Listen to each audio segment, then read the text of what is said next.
메신저 피싱이란 말 들어보셨습니까? 메신저 피싱. 어디서 많이 들어본 말이죠. 요즘도 이 보이스 피싱은 성행하고 있어요. 그런데 워낙 이 보이스 피싱에 대해서는 예방법도 잘 나와 있고 하도 많이 일어나다 보니까 웬만하면 사람들이 안 속습니다. 그죠? 잘 대처해요. 그래서 새롭게 등장한 게 뭐냐? 바로 이 메신저 피싱이에요. 메신저 피싱. 이 메신저 피싱이 뭐냐면 뭘 이용하냐면 우리 스마트폰에 메신저, 카톡 같은 거 있잖아요. 그걸 이제 이용한 건데 수법이 이런 거예요. 예를 들어서 제 카카오톡을 해킹을 합니다. 그래서 접근을 해요. 뭐로 접근하냐면 내 핸드폰에 있는 가족의 이름으로 아니면 친구의 이름으로 접근을 합니다. 그래서 말을 걸어오는 거죠. 뭐 친구라고 하면 누구누구야 잘 지내? 친구니까 반갑게 인사하지 않겠습니까? 그 안부를 나누다가 뭐야 이제 내가 급한 일이 있어서 그런데 나 돈 좀 빌려줘.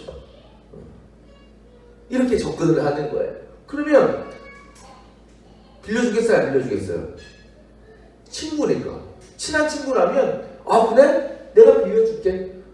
또 가족이라면 더 빌려주겠죠. 그렇게 해서 돈을 건네는 거예요. 근데 그게 진짜 내 친구나 가족이냐? 아니라는 거죠. 해킹을 한 거예요. 해킹. 그래서 내 가족이냐? 친구이냐? 이렇게 접근돼서 돈을 뽑아내는 거. 이게 메신저 PC이라는 겁니다. 그래서 그걸 어떻게 구분하느냐? 보통 우리가 카톡을 보내면 거기에 보내는 사람의 사진 같은 게 뜨잖아요. 프로필 사진 뜨잖아요. 근데 그게 이 메신저 PC의 경우는 사진이 안 뜹니다. 대신에 뭐 지구 모양처럼 이렇게 돼 있고 뭐 해외에서 보내는 해외에 어떤 무명의 사람이 보내는 것처럼 사진이 안 떠요. 물음표가 이렇게 떠 있고. 그러니까 그런 걸로 만약 받는다면 이거는 무조건 메신저 피싱이에요. 그러니까 속아 나오면 안 돼요. 그런데 이걸 알아도요, 사람이요, 속아 넘어가요. 알면 안 속아야 되잖아요. 근데 꼭 속아서 피해를 보는 사람들이 있다라는 거예요. 그래서 주변이나 어떤 뉴스 같은 걸 볼 때 메신저 피싱, 뭐 보이스 피싱에서 뭐 몇천만 원을 뭐 잃었다, 손해를 봤다. 그걸 뭐 너무나 답답해요. 왜? 뭐 저런 걸 속아? 뭐 저 말도 안 되는 걸 속냐? 이런 마음이 드는 거예요. 근데 여러분, 그 피해자들이라고 저하고 생각이 달랐겠어요? 똑같겠어요. 그분들 다른 피해자들 보면서 이거 뭐 저런 걸 속을 걸 속아야지. 근데 본인도 뭐에 정말 홀린 양 속아 넘어가 버리는 거예요. 저도 몰라요, 저도. 근데 왜 그렇게 많은 사람들이 그렇게 쉽게 그런 사기에 속아 넘어갈까요? 왜 그렇게 의심 없이 하라는 대로 그렇게 할 수밖에 없게 될까라는 거죠. 왜 그럴까요? 저는 그렇게 생각해요. 왜 속아 넘어가냐면 그들이 얘기하는 그런 일들이 충분히 일어날 가능성이 있는 일이기 때문에 그래요. 옛날에 뭐로 그렇게 보이스피싱 많이 했어요? 납치했다고. 그죠? 통장에 해킹당해서 뭐 어디로 넘어갔다고. 그런 일들이요, 우리 주위에서 실제로 일어나는 일들이잖아요. 사기를 쳐서 일어나는 것이 그들이 만들어낸 이야기가 아니라 주변에서 일어나는 사건들을 가지고 그들이 그걸 악용하는 거죠. 사람의 마음을 움직이는 거라는 거예요. 정말 말도 안 되는 걸로 얘기하면 안 속죠. 근데 충분히 일어날 법한 일이기 때문에 혹시나 하고 속아 넘어가는 거예요.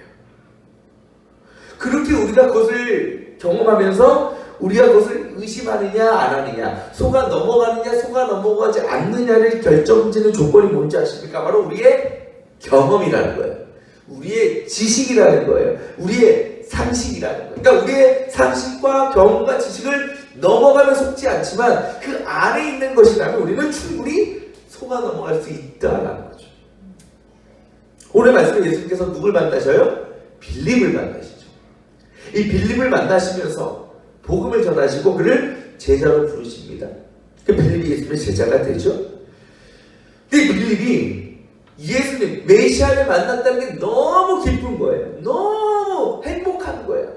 그래서 우리 기쁜 소식, 우리 좋은 소식은요, 나만 갖고 있지 않잖아요. 그죠? 널리 알리고 싶잖아요. 빨리 전하고 싶잖아요. 이 빌립도 그랬어. 이 메시아를 만난 이 놀라운 소식을요, 막 소문내고 싶은 거예요. 그래서 가장 먼저 누구에게 전해줬냐? 요즘 말로 하면 절친. 바로 나다나엘이라는 친구에게 그 소식을 전해준 겁니다. 그러면서 뭐라고 얘기하냐면 45절에 모세가 율법책에 기록하였고 또 예언자들이 기록한 기록한 그분을 우리가 만났습니다. 그분은 나사렛 출신으로 요셉의 아들입니다 라고 얘기하는 거예요. 자, 이 말은 뭐냐면 구약 예수님의 메시아에 오시면 구약의 율법책에 수없이 예언됐잖아요. 그 구약의 율법책에서 예언되었던 그 메시아를 내가 직접 만났다라는 거예요. 빌립이나 나다나엘은 어떤 존재, 유대인들이 있잖아요. 유대인들이었기 때문에 이들도 그 구약의 메시지를 알고 있었고 이 메시아를 기다리고 있었어요. 그러니까 이것이 빌립뿐만 아니라 나다나엘에게도 너무나 기쁜 소식이고 놀라운 소식이었다는 겁니다. 여러분이 나다나엘이라면 어떡하겠어요? 그런 얘기를 들었을 때 이해하기 쉽게 할까요? 제가 어디 가서 공유를 만났어. 공유 다 좋아하잖아. 공유. 이름만 들어도 그냥. 여러분한테 나 공유 만나고 왔어요. 공유 만나고 왔어. 저기 있어요 공유가. 그럼 여러분 뭐 하겠어요? 있든 말든 이러겠어요? 아우 나 한번 가보자. 어디야 이러지 않겠어요? 정말 만나고 싶었던 소망했던 사람이 나타나면 빨리 만나고 싶은 거예요. 그럼 나다나엘도 그래야 돼요. 왜? 나다나엘 메시아를 소망했던 사람이었기 때문에. 근데 나다나엘이요 이렇게 얘기해요. 46절에 뭐라고 얘기하냐면 나사렛에서 무슨 선한 것이 나올 수 있겠어. 이 나다나엘의 말투가 어떤 것 같아요? 비아냥거리는 것 같죠? 비아냥거리는 거. 헛웃음 치면서 그죠? 야, 나사렛에서 예수가 메시아가 왔다고? 야, 거기서 무슨 선한 게 나와? 이유가 있어요. 이 나사렛이라는 곳은 유대 북부 지방에 있는 조그만 마을입니다. 근데 이 마을은 문화적으로나 경제적으로나 교육적으로나 다른 곳에 비하면 완전히 뒤떨어진 곳이에요. 지금으로 치면 깡촌, 완전 시골입니다. 때문에 이 나사렛은요 다른 도시로부터 인정받지 못했어요. 나사렛 사람이었다 그러면 에이 저놈 이렇게 취급받던 곳이 나사렛이었습니다.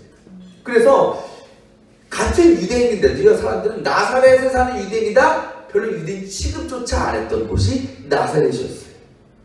그런데 거기서 예수님 메시아가 나타났다? 나다나엘로서는 도저히 인정할 수 없고 믿을 수 없는 거였어요. 그러니까 이게 뭐예요? 나다나엘이 의심을 한 거죠.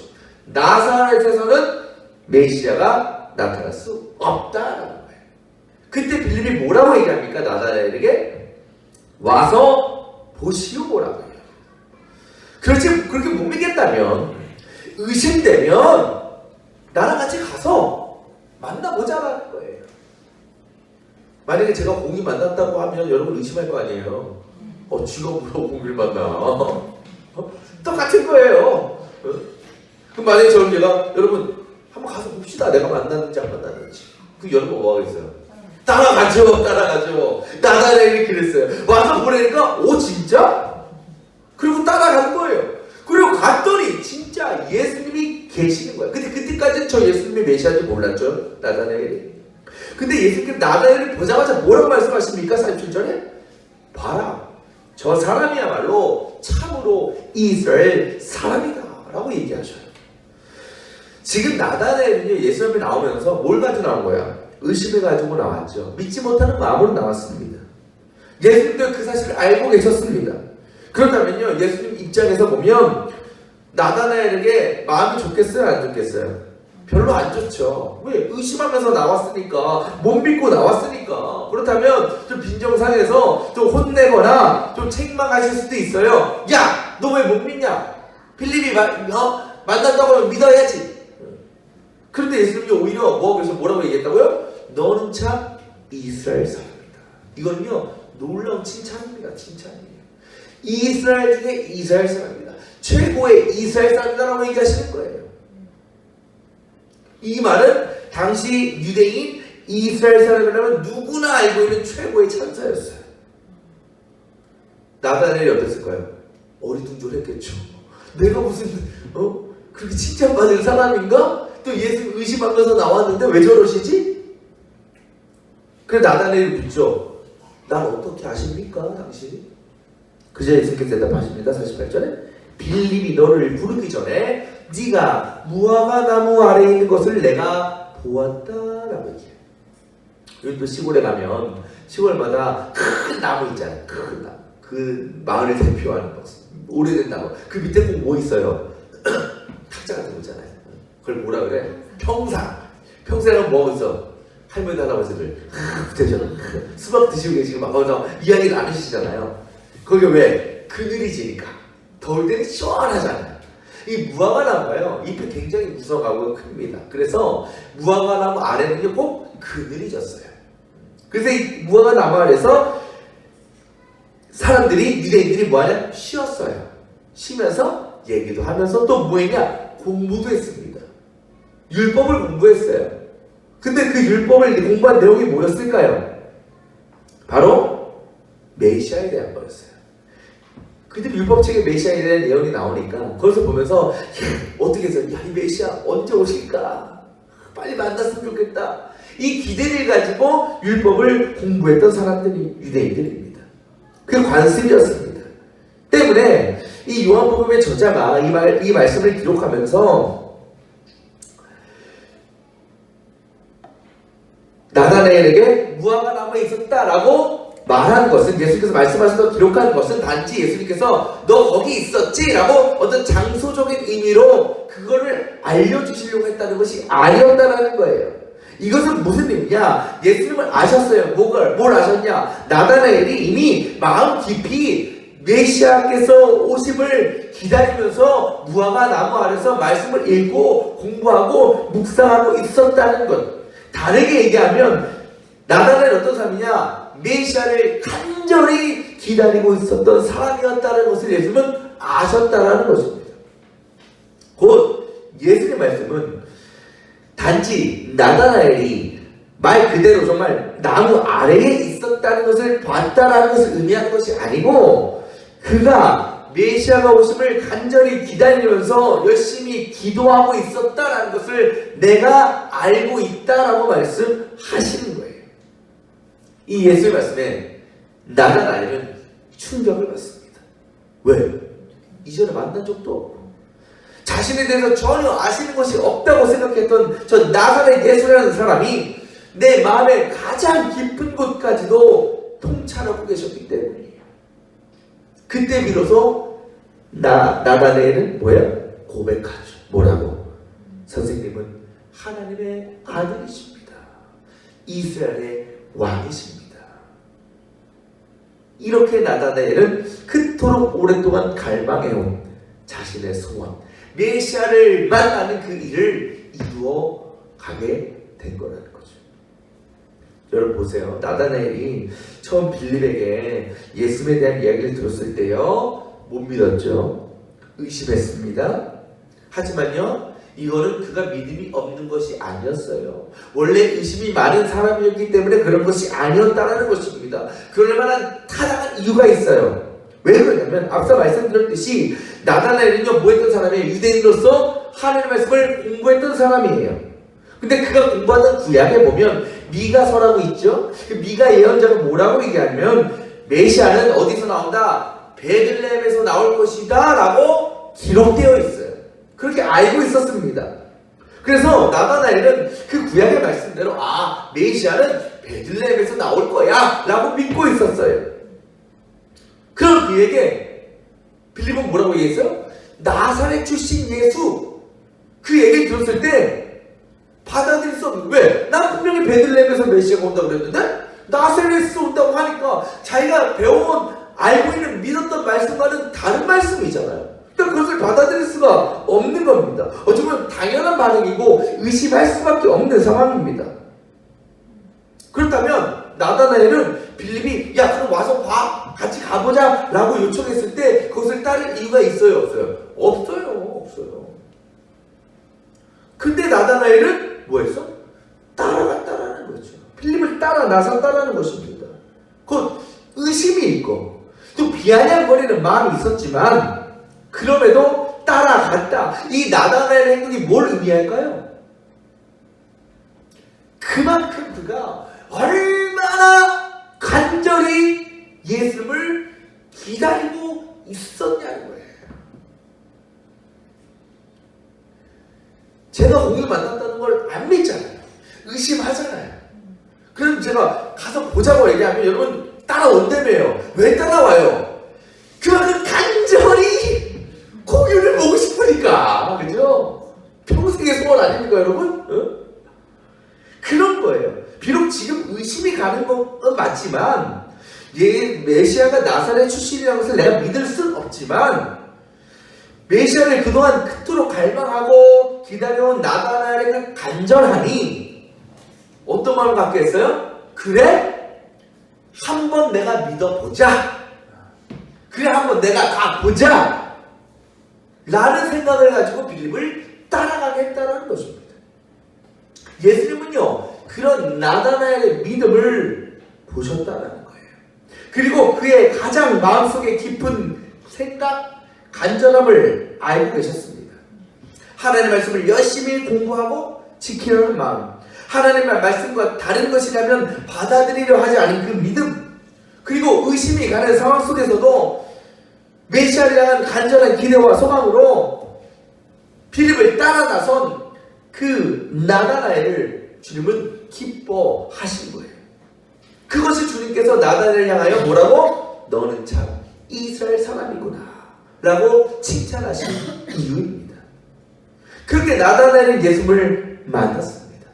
그것 언제? 예수님께서 공생애를 시작하시기도 전에, 본격적으로 시작하시기도 전에 메시아를 미리 만나게 되는 영광을 누린 사람이 되었다는 거죠. 우리가요 신앙생활을 하면서 참 의심 많이 생기죠. 참 의심 많이 생겨요. 하나님을 향해서 주님을 향한 뜻에 대한 의심이 생겨요. 근데 어떻게 보면요 우리가 의심을 갖는 거는 당연한 거예요. 당연한 거. 왜? 우리가 어떻게 하나님의 뜻을 다 알 수 있겠어요?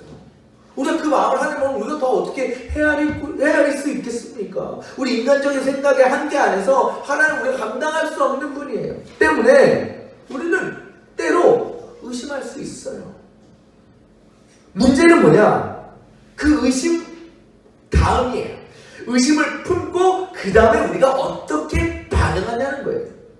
많은 사람들이 자신의 믿음 혹은 하나님에 대해서 의심이 생기면 어떻게 해요? 딱 멈춰요. 멈춰요. 하나님을 이해할 수 없을 때. 그리고 믿음을 포기하는 거예요. 물론 우리가 세상적인 일, 아까 말씀드린 보이스피싱 이런 일들, 그런 일들은요 우리의 인간적인 기준과 상식으로 이해가 되지 않으면 의심해야 돼요. 그죠? 그래서 그 길을 멈춰야 돼요. 그래야 손해 안 봅니다. 피해 안 당합니다. 하지만 우리가 하나님의 일은, 믿음의 일은 그렇지 않다는 거예요. 왜? 말씀드린 것처럼 하나님은 우리의 생각과 기준으로 절대로 판단되는 분이 아니기 때문에 그런 거예요. 우리의 생각은 제한적이지만 하나님의 생각은 한계가 없는 거예요. 우리는 할 수 없는 것 투성이지만 하나님은 어떤 분이에요? 전지전능하다. 모든 것을 가능하게 하시는 분이에요. 때문에 그 하나님 앞에서 우리는 감히 우리의 지식이나 경험이나 우리의 어떤 기준을 절대로 내세울 것이 없습니다. 우리의 생각과 지식 가운데 하나님을 가두을 수가 없는 것입니다. 하지만 그럼에도요 의심이 생긴다니까요. 믿어지지 않을 수 있다니까요. 중요한 것은 뭡니까? 그럼에도 우리는 그 의심을 갖고서라도 뭐 해야 돼? 가야 된다는 거예요. 의심을 갖고서라도. 의심을 품고서라도 앞으로 전진해야 된다는 겁니다. 만약 우리가 의심하는 거로 끝나면요 거기서 멈춰버리면요 진짜 끝이에요. 거기에는 어떤 배움도 없고요 깨달음도 없고요 회복도 없고요 은혜도 없어요. 나다나엘이 야 나사렛에서 무슨 선한 게 나오냐 라면서 의심했지만 그럼에도 거기서 멈추지 않고 뭐 했어? 가서 예수님을 만났잖아요. 와서 보라는 말을 듣고 그곳에 갔을 때 진짜 예수님이 거기에 계셨다라니까요. 그토록 오랫동안 간절히 바라고 기대한 일들을 이루었다니까요. 그렇게 그의 의심을 품고 나아갔을 때 결국 뭐가 됐어요? 완벽한 믿음이 된 거예요. 근데 그게 끝이 아니죠? 예수께서 뭐라고 말씀하셔요? 나타나에게 나를 만난 것보다 더 크고 놀라운 일을 너는 보게 될 거야. 지금 자기가 예수님 만난 게 지금 살면서 가장 놀랍고 가장 신기한 일인데 그 일이 지금 이루어졌는데 예수님은요 그보다 더 큰 일을 보게 될 거예요. 놀라운 축복의 약속을 하고 계시는 거예요. 근데 그 약속이 나다나엘에게만 주시는 것이겠습니까? 아니죠. 저와 여러분에게도 동일하게 하시는 약속이라는 거예요.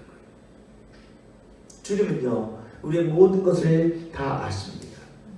우리의 마음속에 저 깊은 생각까지도 마음의 소망까지도 다 꿰뚫고 계세요. 지금 내 삶이 힘들고 어렵다고 내 기도가 이루어지지 않는다고 때로 우리 주님을 원망하고 의심할 때가 많습니다. 그럴 수 있어요. 의심해도 괜찮습니다. 단 뭐하자? 의심에서 멈추면 안 된다는 거예요. 그럼에도 의심을 갖고서라도 가는 길을 갈 수 있어야 되는 거예요. 그러니까 우리에게 중요한 것은 의심을 품느냐 안 품느냐 중요한 게 아니에요. 왜 우리가 의심할 수밖에 없으니까. 중요한 것은 뭐냐? 그럼에도 가던 길을 가자라는 거예요. 그럼에도 믿음을 내놓지 말고 끝까지 붙들고 나아가자라는 것입니다. 의심을 품고 거기서 포기하느냐? 아니면 의심이 생기더라도 끝까지 하나님께 매달리면서 나아가느냐? 이게 진짜 믿음의 차이라는 겁니다. 주님께서 말씀하시죠? 무엇을 먹을까? 무엇을 마실까? 무엇을 입을까? 걱정하지 말아라. 너희는 먼저 하나님의 나라와 의를 구하라. 그리하면 이 모든 것을 너에게 뭐한다? 더한다 그랬어요. 더한다. 주님은 우리의 필요, 우리의 간구를 우리보다 더 잘 아십니다. 그리고 그것을 채워주시기를 원하십니다. 하지만 그 전에 반드시 해야 될 일이 뭐라고요? 하나님의 뜻을 먼저 구하는 거예요. 그것은 하나님이 원하시는 삶, 하나님이 걸어가신 주님이 걸어가신 그 길을 따라가는 것입니다. 그러면 주님은 우리에게 우리가 원하는 것을 더해 주십니다. 보너스로 허락해 주시겠다는 거죠. 여러분, 믿어지지 않습니까? 주의 말씀이 의심이 됩니까? 괜찮습니다. 그 의심을 품고 걸어가면 되는 겁니다. 포기하지 않으면 되는 거예요. 내가 가는 그 믿음의 길이 때론 의심이 되어도 이 길이 아닌 것 같아도 그럼에도 끝까지 그 길을 걸어갈 때 감당해 나갈 때에 주님은 그곳에 계신 줄 믿습니다. 우린 그곳에서 주님을 만날 수 있습니다. 주님의 은혜를 누릴 수 있는 것입니다.